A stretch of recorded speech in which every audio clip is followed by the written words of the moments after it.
زي ما انتم عارفين انا دايما بقدم لكم فيديوهات تعديل سيارات وتطوير اداء. لكن الفترة اللي فاتت سألتكم هل نفضل في التعديلات بس ولا ننزل كمان شغل تصليح عربيات حادث، واللي شفته من ردودكم بصراحة شجعني جدا. اغلبكم قال ننزل الاتنين، فالنهاردة هتشوفوا معايا اول مشروع تصليح بالشكل اللي بتحبوه، شرح وتفاصيل وشغل نضيف خطوة بخطوة. فخليكم معايا واستعدوا لأن الفيديو مزيج بين التصليح والتعديل. للي بيشوفنا لأول مرة أنا محمد حمدي، ودي مش مجرد قناة، إحنا عيلة بتحب العربيات والتعديلات. قبل ما نبدأ الفيديو ادعمنا بلايك وصلي على النبي واشترك في القناة وخليك واحد من العيلة وفعل الجرس عشان توصلك الفيديوهات الجديدة أول بأول. ويلا بينا نبدأ.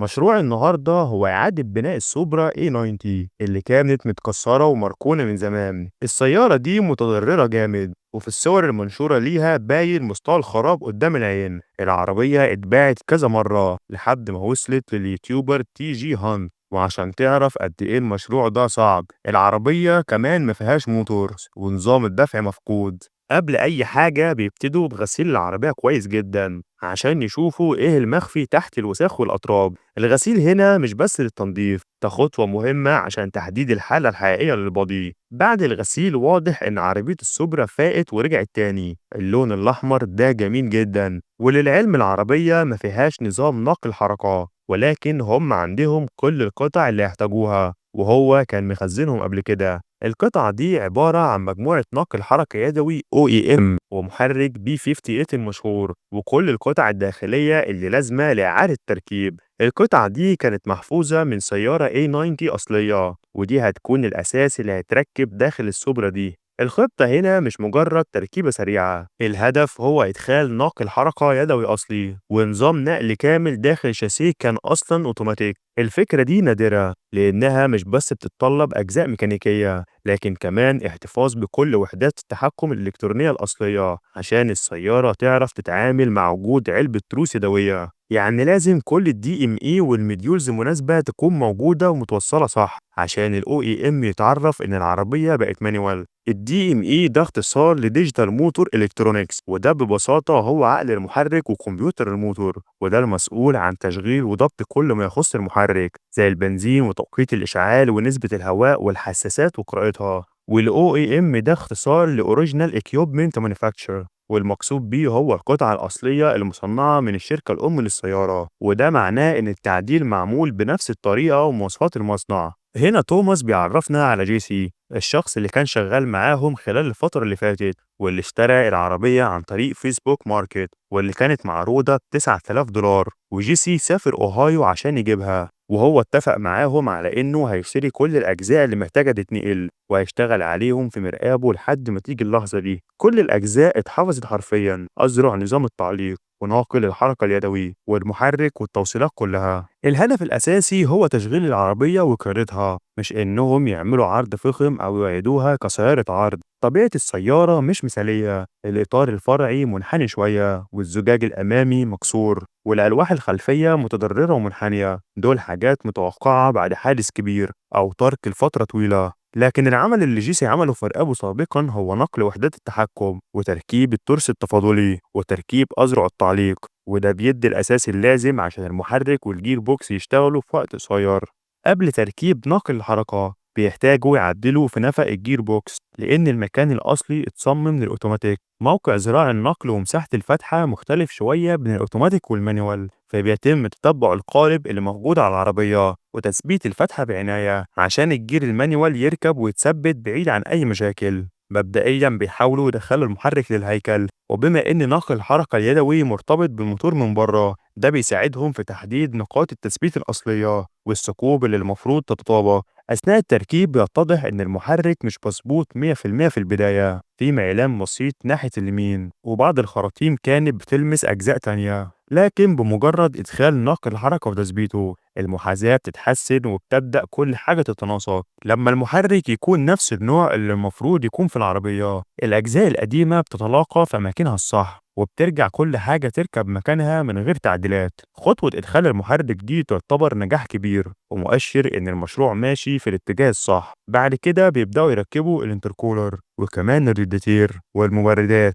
وبيوصلوا كل الوصلات. بعد كده انتقلوا للجزء الداخلي، شالوا الإزاز وركبوا السقف الجديد. وبمجرد تركيب الجير المانيوال كل حاجة بدأت تكون في مكانها. صراع نقل الحركة كان موجود بالفعل وهو بس ركبه مكانه. وكمان الدواسات كانت موجودة وده نفس اللي موجود في موديلات البي ام دبليو التانية زي الجي 80 والجي 82. دقة تركيب الدواسة مهمة جدا لأنها بتأثر على الإحساس أثناء القيادة. الفريق بيرجع لشغل الورشة، بيحطوا زيت في المحرك وبيحضروا النظام عشان يجربوا تشغيله. لازم نذكر إن التجريب هنا محدود لأن العربية لسه ما فيهاش وقود وبعض وحدات التحكم مش مظبوطة ومختلفة. الهدف هو إنهم يشوفوا إذا كان المحرك هيدور ولا لأ. قبل التشغيل بيضيفوا الزيت للصمام. المسألة هنا مش هزار، الزيت لازم يكون بمواصفات مناسبة للضغط والتحمل. بعد تجهيز كل حاجة بيحطوا المفتاح على أول تكة، الأنوار والدوائر الكهربائية بتشتغل وفي لحظة مفاجأة المحرك بيلف. It will start. رد فعل الفريق واضح إنهم متفاجئين وفرحانين، ولكن المارش بس اللي شغال. فبيلاحظوا خطأ بسيط، واحد من خطوط الوقود ما كانش متوصل كويس. خطأ بسيط زي ده ممكن يخلوهم ما يعرفوش يشتغلوا. بعد إعادة توصيل خطوط الوقود المحرك اشتغل أخيرا والحياة رجعت تاني للعربية.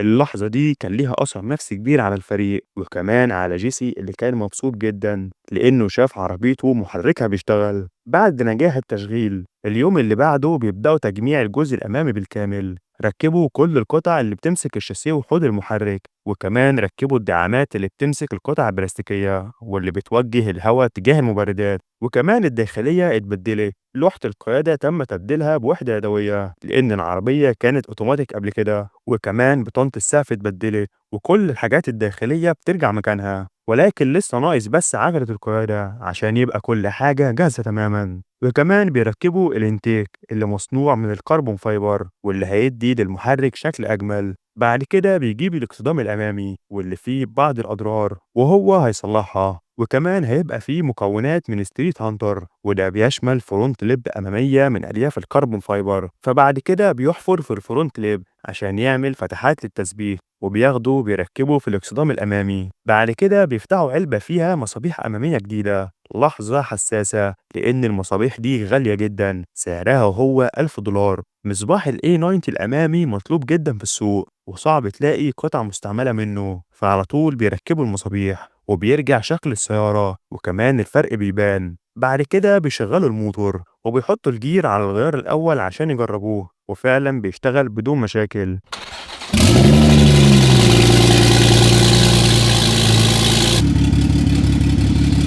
Yeah, let it go for a bit. It's gonna be dry.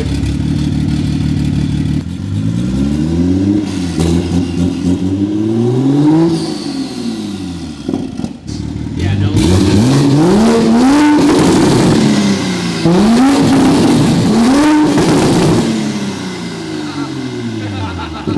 بعد تركيب المصابيح وتجديد البراغي بيكونوا عاوزين يركبوا العجلات والاكسدام الأمامي والكبوت، ولكن هم عندهم حاجة إضافية، عادم مخصوص اتصنع وقت ما كان بيركبوا محرك البي 58 وده عادم 4 بوصة للجهة الخلفية وده اللي هيخلي الصوت أعلى وأكتر حدة. فعلى طول بيركبوا الإكزوست الجديد وبيركبوا العجل وكمان الاكسدام الأمامي. العربية رجعت للحياة وحقيقي تصميم السوبرا الام كي 5 بعد التعديل جميل جدا سواء اختلفت معايا او لا، كل واحد له وجهة نظره. بعد كده بيشغلوا المحرك وصوت الستة سلندر بيملى المكان.